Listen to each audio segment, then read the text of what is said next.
processus déjà ancien de sécularisation. La société est marquée économiquement et socialement par la crise. Et nous risquer à une première annonce de la foi. A accueilli le message de l'Évangile, cet héritage ancien. Des communautés chrétiennes elles-mêmes. Dios Espíritu Santo. Buenas noches, muchas gracias por estar otra vez con nosotros en nuestro programa Conversando con Benedicto, y en primer lugar quiero agradecer por los múltiples llamados que tuvimos con ocasión del programa anterior que estuvo la doctora Chinda Brandolino y estuvo hablando especialmente de las ofensas a la vida humana y bueno, diversos temas vinculados también con la reforma del Código Civil y las implicancias de toda esta experimentación que se pretende realizar en la Argentina con la creación de seres humanos que vamos a aparecer en frasquitos de vidrio y que ni siquiera van a poder decir quiénes fueron sus padres. De este tema, seguramente dentro de algunos programas más adelante vamos a tener que volver sobre este tema. Pero en el programa de hoy queremos tratar parte de la realidad argentina, la gran crisis que estamos viviendo, que más bien está bastante oculta en los medios de comunicación. Por suerte, este canal en el cual estamos hace honor a su nombre de Toda la Verdad Primero, y entonces vamos a tratar, a la luz del pensamiento del Papa, vamos a ir desgranando algunos elementos que pueden ser prácticos para la Argentina. Veamos lo que acaba de decir, ahora nomás, el 24 de septiembre, Benedicto XVI en el Palacio de Castel Gandolfo, en un encuentro que tuvo con dirigentes políticos italianos. Veamos la nota. Questa chiave fiduciosa e non rassegnata che l'impegno civile e politico può ricevere un nuovo stimolo ed impulso nella ricerca di un solido fondamento etico, la cui assenza in campo economico ha contribuito a creare l'attuale crisi finanziaria globale. En base a esta reflexión que realiza el Santo Padre, como les dije hace 3 días apenas, en Castel Gandolfo, nos sirve bastante para considerar, así como un marco de la situación que estamos viviendo en la Argentina. Para hablar de este tema, invité nuevamente al doctor Luis Seligman, que es abogado y constitucionalista, para reflexionar sobre las palabras del Papa referidos a la situación política general. Muchas gracias por acompañarnos. Buenas noches, ¿Qué te pareció en principio este apunte del Papa sobre la crisis internacional y el impacto que puede tener sobre los países? Pone el acento en algo que para nosotros es un problema cotidiano, digámoslo así, ¿no? Que es la raíz moral. Ajá. De toda, ético, dice el Papa, la raíz moral de todo el problema, ¿no? Sí. Eso es una cuestión que acá debería influir muchísimo en la conducta de nuestros políticos, en su obrar y de nuestra jerarquía religiosa, porque el problema básico en la Argentina es el problema moral. ¿Vos creés que antes que político es moral? Absolutamente. Sin un problema de raíz moral no existiría un problema político grave. Sí podrían existir problemas políticos, pero no graves, insolubles no. Los nuestros se han presentado como insolubles, humanamente insolubles al menos, precisamente por esa cualidad de ese sustrato moral que impide aflorar lo mejor que hay en nosotros. Cuando hablas de una crisis moral, ¿a qué te referís un poco más específico? ¿A la corrupción, a la falta de idoneidad de los dirigentes, al no seguir con la palabra empeñada? Por ejemplo. Todo eso son afloramientos, sí, por llamarlo de alguna manera, de una corrupción mucho más profunda, que lo que hace es precisamente impedir el bien para de alguna manera fogonear o permitir, ¿no?, o permear solamente el mal. Sí. Porque el mal es causa defectiva, es decir, no existe por sí mismo sino como ausencia de bien. Sí. Pero esta ausencia de bien es como una especie de regla que se presenta entre nosotros, sobre todo en la vida política, en la vida de la polis, en la vida de sociedad y en las relaciones de justicia, que son las que rigen la política. Entonces, ¿qué es lo que ocurre? Todo aquello que debería estar naturalmente ordenado hacia la virtud, porque la política está ordenada a la vida virtuosa de Santo Tomás, todo aquello que estaría ordenado hacia la virtud no lo está. Y ahí se desordena toda la sociedad. Bueno, no es pero, una parte, es toda. Claro, pero yo quisiera ser un poco más preciso con esto. ¿Cómo no? Si es un problema moral, ¿en qué se diferencia el problema moral argentino del problema moral uruguayo, norteamericano, etcétera? O sea, como para que vos me digas el rasgo típico de la inmoralidad del... La primera diferencia es el sujeto. Sí. Evidentemente el sujeto no es el mismo. Ajá. El sujeto político en este caso es la nación argentina. Sí. La segunda posibilidad que tenemos de hacer un análisis un poquito más superficial, porque eso es bastante profundo, creo, toda la nación está metida en un problema moral en este momento. Sí. Grave. No es un problema fácil. Llevaría años resolverlo. Hay que resolverlo. No hay que dejar pasar más tiempo, hay que empezar. En cuanto se pueda, hay que comenzar. Pero es un problema que lleva años resolver.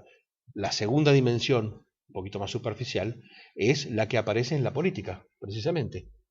Es decir, aquellos que por una misión propia de su Estado y de su oficio tendrían que encauzar una sociedad e impedir justamente que el vicio aflore, porque una de las funciones de la política es precisamente impedir que el mal aflore, es decir, tener una mínima porción de virtud en la sociedad o un mínimo de mal también.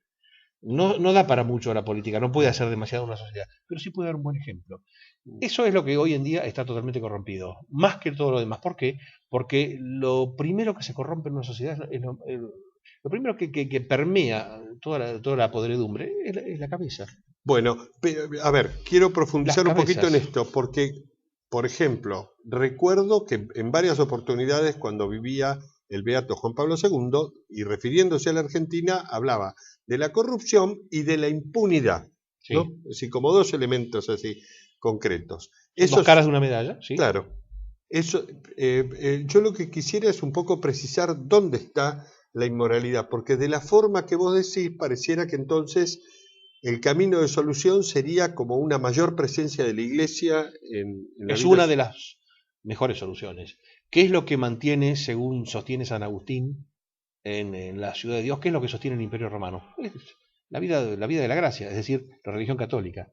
En contra de la opinión de Juliano, por ejemplo, que no era solamente el emperador, sino había un escritor que se llamaba así, el Imperio Romano sobrevive gracias a la religión, gracias a la Iglesia Católica. Pues eso es lo que debería ser en este momento la religión, el alma de un país, porque si el alma está presente, el país no muere. Ahora, pero entonces por la inversa me estás diciendo que hoy no está presente.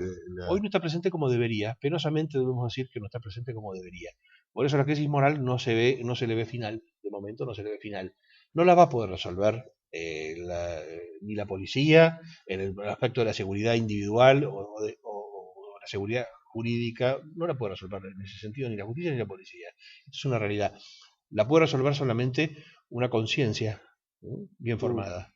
La conciencia bien formada la damos los padres de familia y la consolida por medio de los sacramentos la Iglesia. La consolida, es decir, da los medios eficaces como para poder llevar adelante una vida virtuosa. O sea que este problema que hoy estamos viviendo no se resuelve con un simple cambio de dirigente. No, el simple cambio de dirigentes, a lo que apetecen hoy en día los llamados dirigentes, es hacer ellos lo que en este momento están haciendo los otros. Los critican porque no son ellos los que lo están haciendo. Es decir, si el otro roba, le dicen que roba, pero porque no es él el que está robando.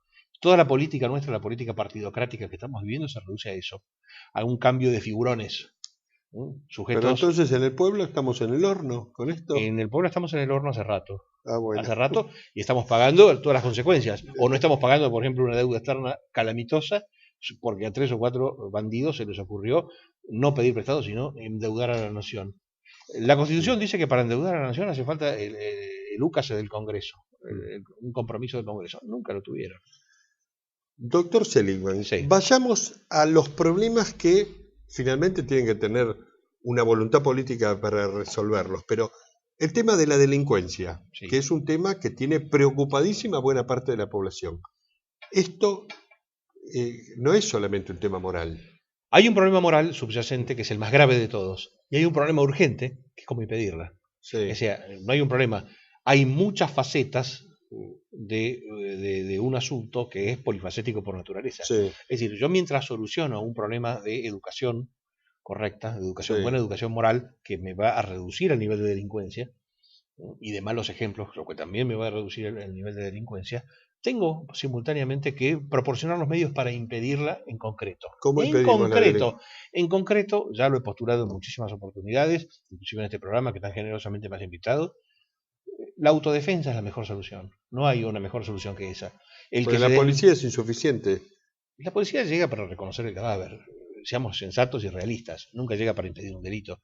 La mayor parte de los delitos se cometen cerca o lejos de la policía, pero no con su intervención. Es decir, bueno, es muy ineficaz la acción de la policía. No es mi especialidad la policía, pero yo más bien comparto este tema de que la policía llega después que se produjo, pero es como que no hiciera inteligencia para anticiparse a los delitos, o como que cometido el delito después no tiene capacidad para determinar quiénes son las bandas armadas que están a ir a buscarlos.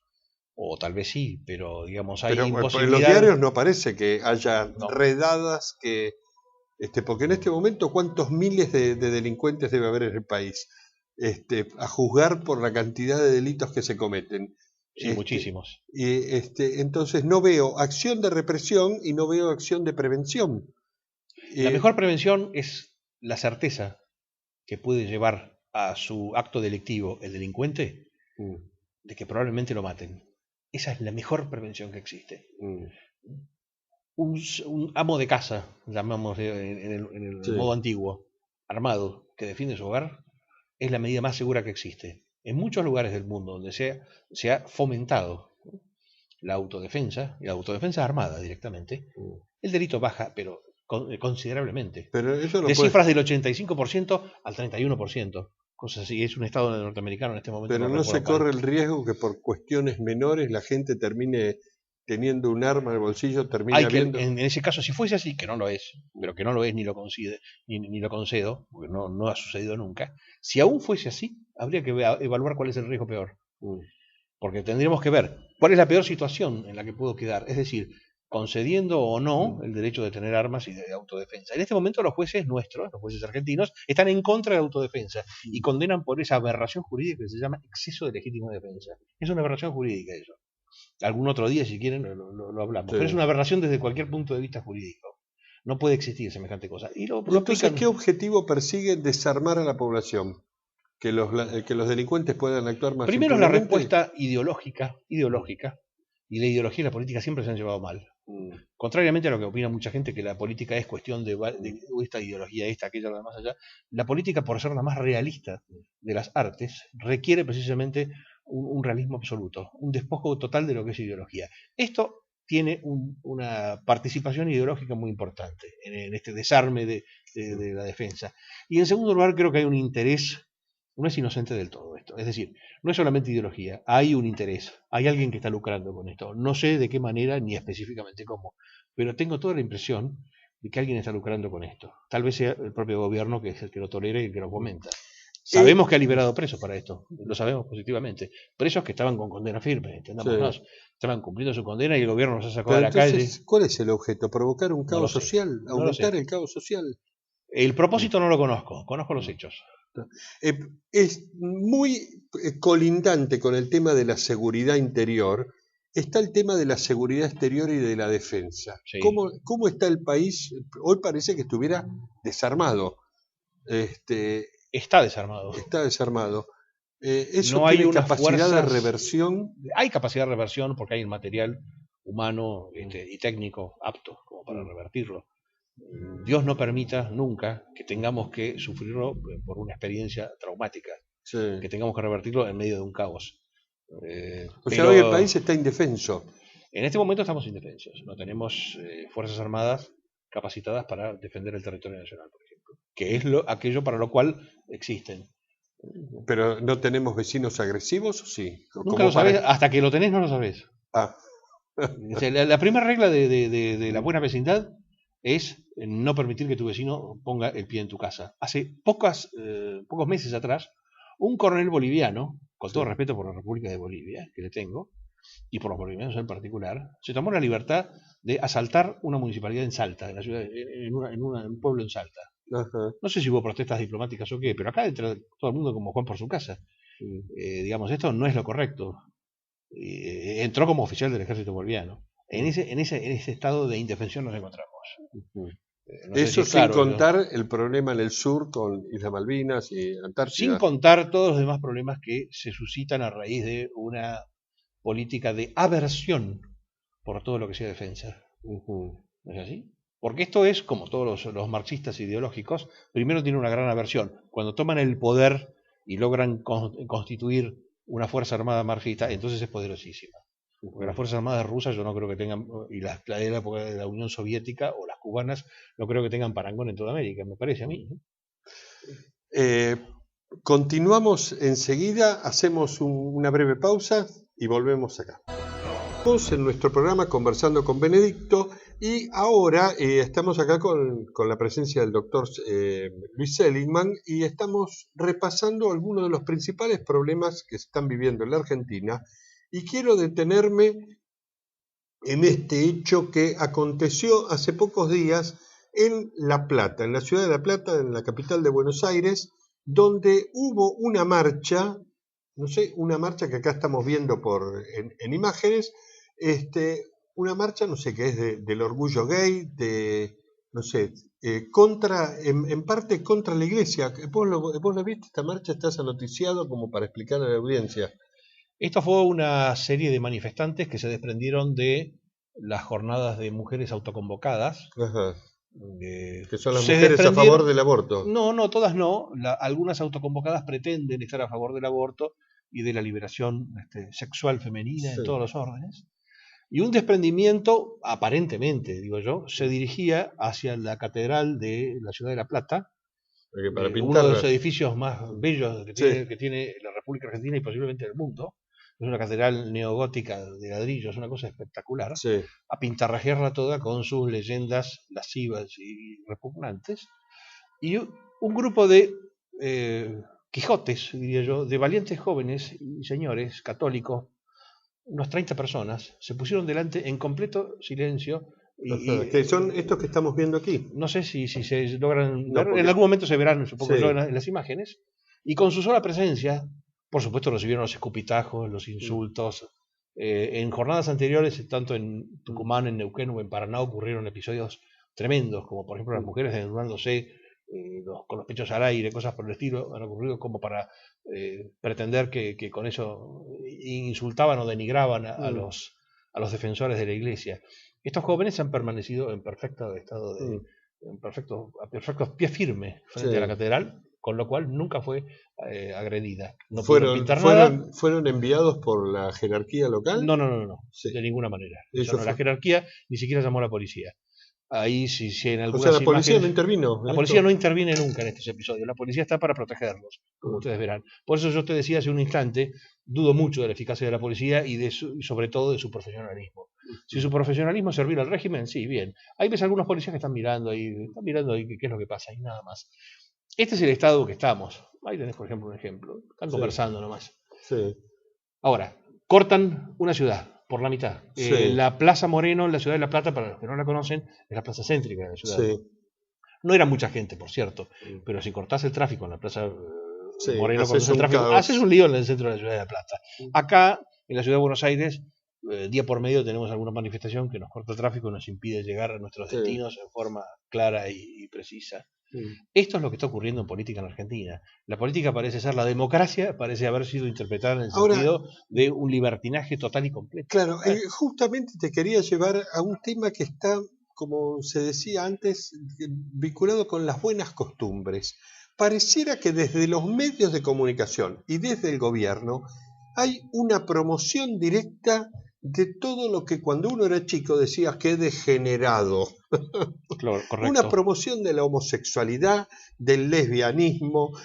Falta que empiecen a autorizar las violaciones de los niños, los derechos de la comunidad gay, por supuesto, el derecho a la adopción, los derechos imposibles de conceder, y hay toda una promoción que uno lo ve en los medios de comunicación, lo ve en la calle, en las conversaciones. ¿Qué es esto? ¿Quién está planeando esto? Esto es anarquía. ¿Quién lo planea? No sé, aparentemente es algo planificado y obedece a una estrategia. Porque evidentemente existen lobbies a los cuales es sensible la llamada actividad legislativa, en la Argentina, estos lobbies presionan y obtienen sus propias leyes. El lobby de los homosexuales evidentemente obtenía unas leyes favorables a sus pretensiones. Estas leyes son leyes permisivas, no son leyes en sentido propio. Desde un punto de vista del derecho natural no son leyes en sentido propio, porque la ley en sentido propio es la consecuencia de una buena costumbre, Sí. no es la consecuencia de una Pero acá mala estamos costumbre. atacando la buena costumbre. Acá atacamos las buenas costumbres y tratamos de imponer la mala costumbre o protegerla. Ujú. La Constitución argentina está en contra de esto, porque la Constitución argentina, les guste o no les guste a ellos, tiene una tradición que está imbricada en la tradición tomista, Sí. y la ley que no tiene un apoyo en la moral no es ley. ¡Ah! ¡Qué problema grave! Dice el legislador. ¿Y ahora cómo hago para vender mi voto? Claro. Porque ese es otro gran problema de la corrupción, ese gran problema moral, es que los votos de los diputados y senadores acá se ven. Pero todos lo sabemos. Justamente. Hay una causa penal, perdón, que Sí. hasta Antonio Cafiero creo que declaró en la época en que De la Rúa quiso sacar una ley sindical o algo por el estilo, y sí, él reconoció que era una cuestión, un hábito común entre los legisladores, recibir unos pesitos por el voto. No sé si habrán aumentado o no los cachés, no lo sé.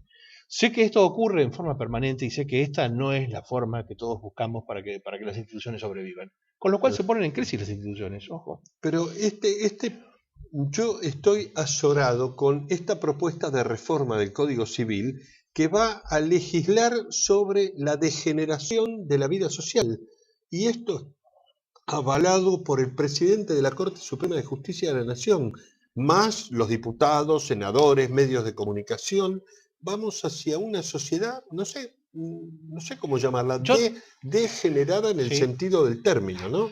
Lo que sí tenés que tener presente es, por lo menos desde el punto de vista de un analista político, es que ha desaparecido la división de poderes. Y la prueba más contundente es precisamente esta propuesta del Código Civil, donde está propuesta por el presidente de la Corte, que tiene que ser, y uno de sus ministros, que tienen que ser completamente ajenos a la actividad política propiamente dicha, se toma la libertad de proponer, postular y defender públicamente una reforma del Código Civil, para la cual por otra parte no están calificados, porque no son gente idónea en esto. Sencillamente son designados por los decretos de designación para ser ministros de la Corte y los acuerdos del Senado, no traen aparejada ciencia infusa. Yo no recuerdo que eso sea así. Y estos creen que la tienen. En consecuencia, estos proyectos no son más que refritos de proyectos antiguos con estos agregados degenerados que vos dices. Ojo, porque este proyecto de unificación es antiguo, del año 80 y pico. Yo ya lo había leído varias veces. Tiene unos poquitos agregados más, sobre todo en materia de derechos reales. Con lo cual, todo esto ha sido pergeñado por, evidentemente, algún tipo de logia, que es la que maneja la política entre nosotros. Pero ¿y por qué el poder político se entrega a los degenerados? Porque posiblemente una forma de destruir una sociedad o de tomar el poder en una sociedad es primero, y a esto quería llegar finalmente, si es posible, el primer punto es, o haces dos cosas, o lo que hicieron los soviéticos con los polacos, matarlos a todos en un bosque, o lo que hicieron los rojos en España, matamos a todos los aristócratas, a los curas y a los militares, con lo cual, o a los profesionales, con lo cual toda posibilidad de reacción de una sociedad queda aniquilada o muerta en sangre. Pero como eso ya no lo podemos hacer hoy en día, hacemos una cosa distinta. ¿Qué hacemos? La corrompemos toda la sociedad. Es una forma de matarla. La corrupción del alma, en definitiva, o la su tentativa, es una cosa tan dañina como la muerte, la muerte inferida por medio de un arma, de un arma de fuego o lo que sea. De manera que lo que se busca es eso, la corrupción de una sociedad. Es lo que se intentó con los militares y se logró en la época de la guerra de subversión. Es otro tema, ya lo sé. Sí, no perdóname porque te salto, pero a medida que vas hablando aparecen todos los temas porque están imbricados uno con el otro. ¿Esta corrupción está asociada con el tema de la droga? Por supuesto. La droga es Pero Marx hablaba del opio de los pueblos y decía que era la religión. Posiblemente porque no conocía ni el tráfico de drogas ni el fútbol. Pero como sea, lo cierto es que una de las formas más fáciles para docilizar una sociedad es imbecilizarla. La imbecilización puede venir del pan y circo de los romanos, o si es muy caro, porque es caro, de hecho, el pan y circo es, dentro de todo tiene mucha nobleza, el pan es noble y el circo es noble. Que la droga. Todos estos proyectos de despenalizar el consumo de droga y todo esto y promover la venta libre, finalmente está como jugando a favor de eso. No de diría una que sociedad que exactamente pierde eso, porque vos fíjate que lo que no hay posiblemente es un verdadero control. Sí. Los controles de frontera, así como hablábamos del estado de indefensión, el control de frontera, del tráfico de drogas, lo que habría que tocar seriamente es el tráfico de drogas y cortar, otra vez volvemos al problema moral, cortar al consumidor Sí. del traficante. ¿Cómo corta al consumidor? Y le doy otros horizontes. Cualquier otro horizonte, le creo un horizonte más grandioso. Sí, bueno, pero no es para el eso hay horizonte que ver- espantoso del sistema pero- métrico decimal, de luchar o por el sistema métrico decimal o por el sistema duodecimal. No tiene sentido la vida por eso. Entonces, ¿qué tengo que darle? Algo mejor. Ofrecerle algo mucho mejor. Bueno. Y no se lo estamos dando. Bueno, pero entre otras cosas, una cosa mejor es que tenga trabajo y que Por lo salga menos de que su tenga situación trabajo. de pobreza. Por lo menos. Y ahí como mínimo. caemos a un tema que yo no te quería llevar, pero era el tema económico, porque acá has señalado una serie de problemas y pareciera que la preocupación económica no fuera preocupación. No con ánimo de excusarme, pero yo te voy a hacer un reportaje a vos algún día de este tema, sin perjuicio de lo cual, sí, lo primero que habría que hacer es que todos los argentinos puedan ganarse honradamente la vida y no tengan que vivir en un sistema asistencialista que lo único que hace es envilecer a la población. El asistencialismo es envilecedor. Eso es inevitable. Doctor Seligman, a mí a veces me sobrecoge cuando uno ve estas cosas. Esto de que la Presidente se va al exterior y pronuncia un discurso en el cual dice, no hay inflación en el país. ¿Cuál es la gracia de negar que está lloviendo el día que está lloviendo? Y que las cosas van mal, cuando todo el mundo ve que anda mal, dice, no, esto no existe, es un invento. ¿Es un problema psicológico? ¿Es un problema de que quiere provocar? Ahí me parece que entramos ya en un terreno más de la especialidad de la psiquiatría no de la política. Ese tipo de... Yo he conocido tiranos. Sí. Por lo menos históricamente he tenido he estudiado algunos tiranos. Lo que no puedo es decir que todos hayan sido profundamente inteligentes, pero de esta seguro que no. Absolutamente seguro que no. No sabe ser un tirano de esos que se quedan muchos años. Se ha hecho odiar. Pero no tiene una segunda línea que más o menos... Se ha hecho odiar. Todo lo que provenga de ella es malo. Sí. No ha dejado de hacer. Ojo, este gobierno no hace todas las cosas mal. Algunas cosas ha hecho muy bien. No las voy a decir acá, pero algún día si querés hablamos de las cosas que ha hecho bien. Muy pocas, pero algunas ha hecho bien. Pero han quedado en la ineficacia. Que ir al programa tipo 678 para que te lleve. No aceptaría. Pero han caído en la más penosa ineficacia por provenir de ella. Porque ella lo que ha creado es un estado de crispación nacional. Sí. Entre su marido finado y ella, supuestamente finado al menos, y ella, han creado un estado de gran crispación nacional. Porque han violado todas las leyes humanas y divinas que han podido. Y encima se jactan de eso. El otro día estuvo en compañía de un obispo y se burló de él diciendo que en otras circunstancias ella estaría comulgada. Lo tenía al lado de ella en su despacho. Sí. ¿El obispo no la excomulgó? El obispo se cayó a la boca. Ese es otro tema, es un tema de, digamos, no tiene nada que ver lo que hizo él. Lo que digo es, ella se burla de las cosas sagradas. No está entonces fuera de lo probable que tenga un problema de otra naturaleza, como te digo, un problema médico.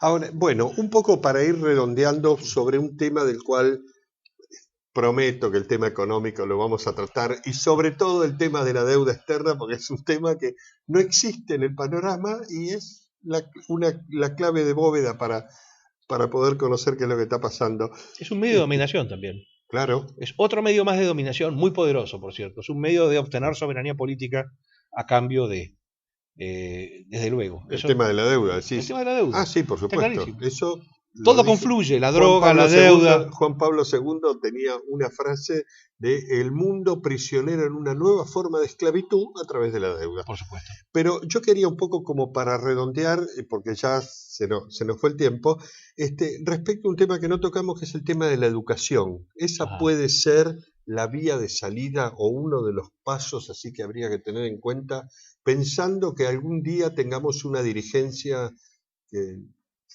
uno diga... Es un asunto delicadísimo porque lo primero que haría una buena dirigencia es poner sobre el tapete una verdad inocultable. El Estado no puede educar porque no sabe. Ajá. Nunca, ni aunque tuvieses el príncipe de los príncipes de la sabiduría en el gobierno, al Estado le tocaría enseñar, porque no es una función propia del gobierno enseñar, pero sí financiar o fomentar la buena educación. Eso sí.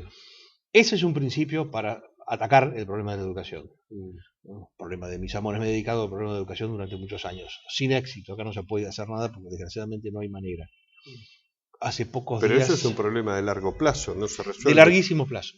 Eh, Hay que formar a los formadores. sí. Tenemos gente excelente en todos los órdenes, pero no tienen acceso a los medios. Los medios educativos hoy en día no permean a los buenos de la sociedad para nada, de ninguna manera.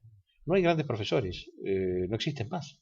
Antes, José Manuel Estrada, que dicen que era un excelente orador y un gran profesor en Derecho Constitucional, no era abogado. En la facultad de hoy no pasaría de ser un miserable ordenanza y servidor de café. ¿Por qué? Y porque sí, porque no lo dejarían entrar. Nos hubiésemos perdido a un hombre como él, que además formó generaciones de constitucionalistas en Argentina. Ese es el gran problema, la permeabilidad del sistema, que eso es lo que yo veo como principal error moral que tiene todo esto, la impermeabilización de este sistema a todo el bien moral. Está impermeabilizado ante el bien. El sistema es incapaz tanto de exaltar a lo bueno como de recibirlo. O sea, tiene un rechazo con natural, congenial a todo lo bueno. Y ese es el gran problema de nuestro actual sistema político, que incluye a todo lo demás, porque la educación argentina depende de la política, desgraciadamente, pero depende. La salud depende de la política, lamentablemente, pero depende. Y todo así sucesivamente. La deuda externa depende de la política también. Te agradezco mucho tu presencia en nuestro programa. Nosotros nos vemos entonces en una próxima edición donde vamos a tratar de considerar de qué forma en los consejos y en las palabras de Benedicto podemos tener alguna guía para tratar de salir de esta soberana crisis en la cual estamos viviendo. Será entonces hasta la próxima.